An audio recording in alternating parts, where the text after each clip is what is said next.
What's up, YouTubers? It's me, Johnny. Just wanted to make some comments on some of the news events that are coming out. And again, thanks for all the comments from yesterday on the video I made. I appreciate it. Anyways, it looks like Argentina always has exchange controls, and they always have it hard to send and receive money and get actually the free market rate. They have the blue rate or the black market rate, which is quite a bit different than if you put your card in the ATM machine.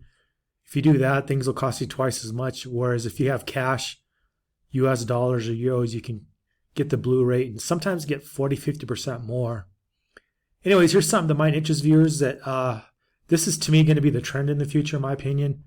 Again, I could be wrong. We'll have to wait and see. But this all ties into COVID, which I'll get to in a second. Anyways, things in Argentina are starting to get bad again.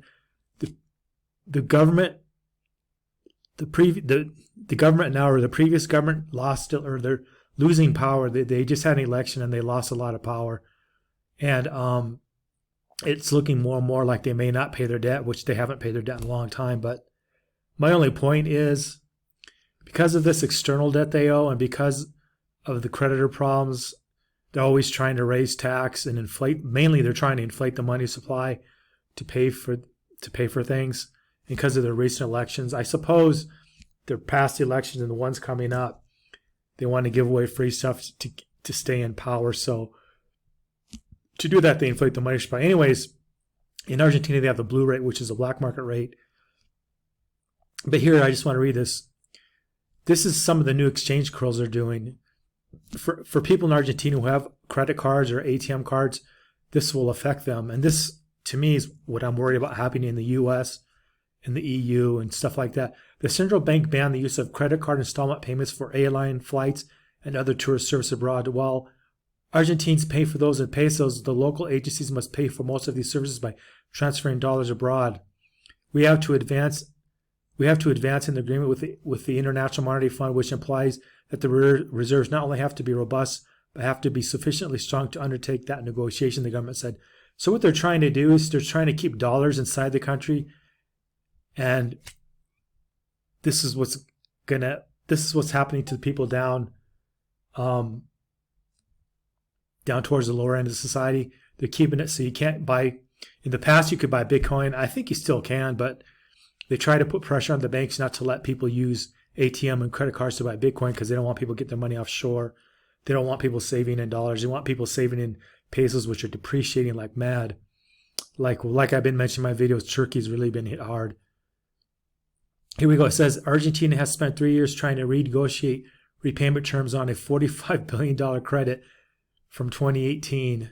And even before then, I remember before that they had $100 billion debt. I don't know if they lowered it or if that's in addition to the $100 billion though. But this is a problem with first world countries giving these developing, and I don't even really consider Argentina a developing world, but giving them all this money that they can't afford to pay back, because then the government in Argentina, or the local government, just raises tax or inflates the money supply, which freezes in power the wealthy, which kind of impoverishes the lower middle classes and the poor people because the purchasing power goes down. Because if you want to evade the inflation, you have to buy assets. There's just no way around it.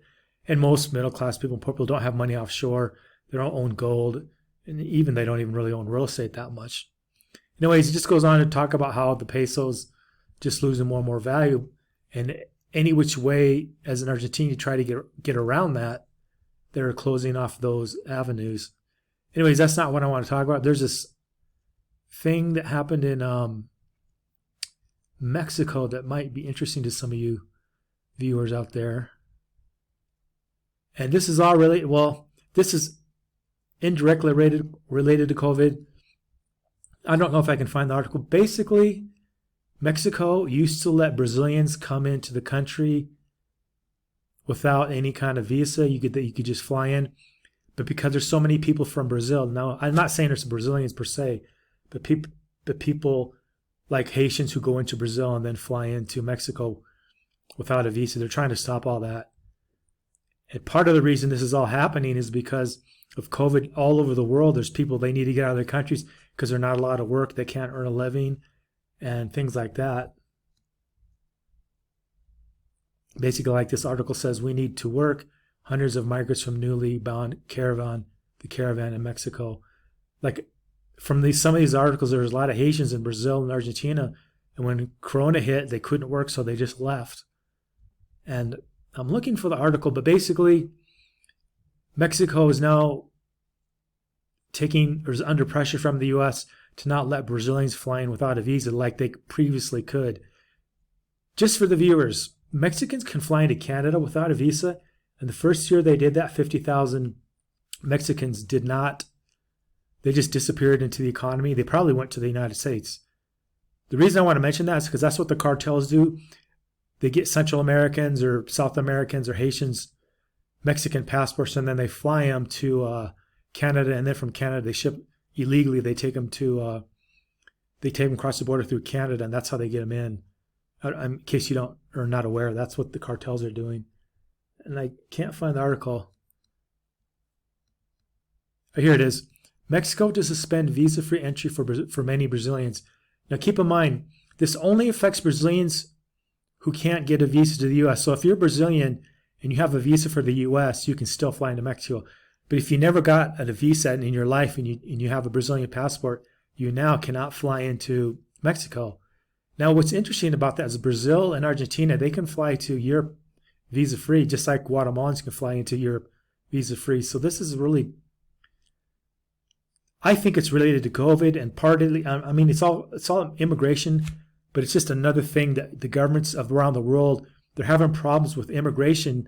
Like in the EU and the US, people are just flooding in. So they're going to use COVID to stop that. They're just going to, well, what they're saying is, yeah, we got to stop travel because of whatever. But basically, they got to use these backdoor policies to keep people from flooding into the country. See, here we go. In a bid to halt migrant trafficking, Mexico said Friday it will suspend a 17-year-old program that allowed Brazilian citizens to enter without a visa. And again, I want to stress, Brazil is an excellent passport. Mexico's Foreign Relations Department said the move came after an uptick in Brazilian migrants traveling to Mexico with the intention of reaching the United States. This decision was taken due to the increase in irregular migration flows, the unfortunate fact that criminal groups make money off Brazilian citizens' interest in migrating irregularly to the U.S. by deceiving them, the department said. I think it's just because the U.S. is putting pressure on them. Anyways, this measure will apply December 11, but will not affect Brazilians who already have or who already hold valid travel visas for the U.S., Europe, Japan, and Canada. So it's kind of unfair. So if Brazilians who already did the paperwork to transit through the United States, Europe, Japan, or Canada will be able to still use their visas and they can travel to Mexico, but anyone else is screwed. Anyways, it goes on to say migrants mainly from Central America, Haiti, Cuba, often cross Mexico. I mean, everyone knows that, I think, to reach the U.S. Anyways, what do I think is going on with COVID? Well, Thailand said November 1st they're going to let people come in, visa, no, all you have to do is have the vaccine. And then this new COVID variant came. I think probably what's going to happen is many countries are going to re-shut down. Just for the viewers who don't know, I keep track of a lot of stuff going on in Eastern Europe, but Russia now is going to, they say they're going to do this. I don't know if they're going to do it, but what they're saying they're going to do is they're going to have that QR code you have to have on your phone, and you can't go into any government buildings or anywhere else like a restaurant, stuff like that. Because right now, from everything I know that's happening in Russia, people are not masking up and they're not getting the vaccines, but they made it mandatory now. Or at least that's my understanding, at least mostly mandatory. But they're going to go towards this QR code you have to have. And if you don't have it, you can't go anywhere. It's starting to scare people. And this is happening in Eastern Europe too, from Croatia to Lithuania to many other countries. And I doubt you're going to read this in the news media. You have to pay attention to reporters there, people who you may know personally there. But the U.S. media is not really talking about it too much. Or if they are, I'm not paying attention. So what I think is happening is, for reasons that have to do with the environment and for political reasons, most governments want to stop travel. So they're going to use this legal and illegal migration of people traveling. They're going to use COVID as an excuse to stop it all because they don't want people moving around. I also think, let me think. I also think because of the environment or what people perceive to be environmental problems, they want to stop people from migrating legally or illegally. I think this is all being done under that guise. I don't know if the viewers know, but there's a lot of this, what do they call it? Build Back Better, and in the EU, the reset, that kind of thing. Well, a lot of Western and Eastern European countries want to do that, and it's not to save the environment and it's not to build back better. It's to crack down on people migrating where they want to go. It's to crack down on taxes because there's not enough tax money coming in. And it's to crack down on government aid programs. Here's why I say that. I was watching a Russian reporter talking about how a lot of the retirees aren't doing too good in Russia. They're dying. They're not getting proper health care and things like that. And he was speculating that it's probably because these governments can't afford it. And I've been thinking that myself.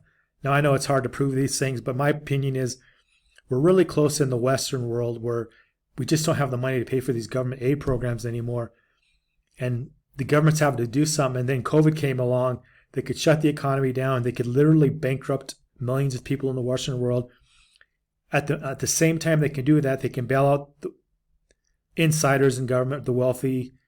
And I'm not saying they don't bail out other people, but primarily that's where like 70, 80% of the money went. And then maybe 20 or 30% went to average everyday people. But even then, there's a lot of people that are on unemployment who tried to get on unemployment in the United States, didn't get any. Now, I'm not on unemployment. I'm just going by what I saw in the press. So I don't I'm not like totally familiar with that. But you're starting to now see programs in the U.S. media where the U.S. government's going after people who they allegedly overpaid. I don't think they overpaid. I think they're just coming after people to get money back. And Black Friday came, markets crashed, oil crashed 10% or 13%. And I don't know if it's insiders trading on the oil contracts that know there's going to be another shutdown. I don't have any idea about that.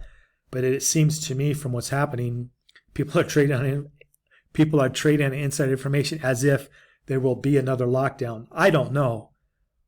I would lean on the probabilities being 60, 70%. There will be partial re-lockdowns in many parts of the world. So if you're stuck somewhere you don't want to be, get out as fast as you can. If you're where you like to be, be prepared to stay there a while. And I would say be prepared for eventually, if the great reset stuff happens, it could get to the point where we will all have to use government cryptocurrencies that they can shut off anytime they want if we don't follow their rules or regulations or it's perceived we don't. So I don't have any solution to that except for live where you want to live, have some gold and silver coins, have some Bitcoin, and have mainly have valuable skills you can trade for whatever you need for wherever you're living in the world. Personally, I think some parts of the world this is all going to backfire and it's not going to succeed. Other parts of the world it may not be the case. But I can tell you China, Russia, and the U.S. seem hell bent for leather to try to get some kind of vaccine passport, some kind of QR code that you have to have on your phone just to travel. It seems like they're going to really try to make it so only upper middle class people can really travel anymore. Probably they're going to justify that by saying too many poor people traveling is polluting the environment. We've got to stop it. Then on top of that, I think there may be a rollout for UBI, and it will be used to bribe people in the lower classes in Western Europe and in North America. Again, I don't know. And again, I'm not saying I agree with it. I'm just saying it seems that's the direction you're going. So it could be kind of a dystopian type world we're going into. But again, I think all this is going to be regional because like this reporter in Russia was saying, there's parts of the U.S. that are way, way, way more freedom and liberty oriented right now. Like he was suggesting Florida. Now, not all of Florida, but parts of Florida are really nice. And where I live and where I go in Mexico is pretty mellow.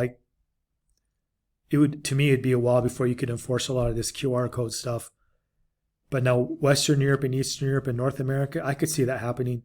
I could see that happening in Australia, New Zealand, but I could also see it in like Singapore, Hong Kong.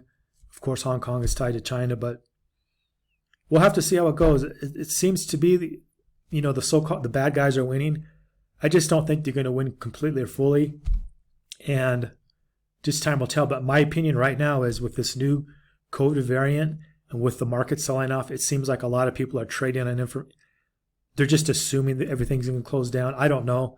I think it may happen in some countries already. Apparently, the United States is shutting off travel to Southern Africa. And my understanding is the EU and the UK are the same thing. Well, at least in the UK, I'm not sure about the EU. But speaking of the EU, France and Britain appear to be at each other's throats over this migration problem. To me, this migration, it all ties into these war-torn countries, these poverty-stricken countries, which is made worse by COVID. So everyone's escaping because COVID came. It was pretty bad already. Now, if they just want to get something to eat, they have to quite literally leave the country.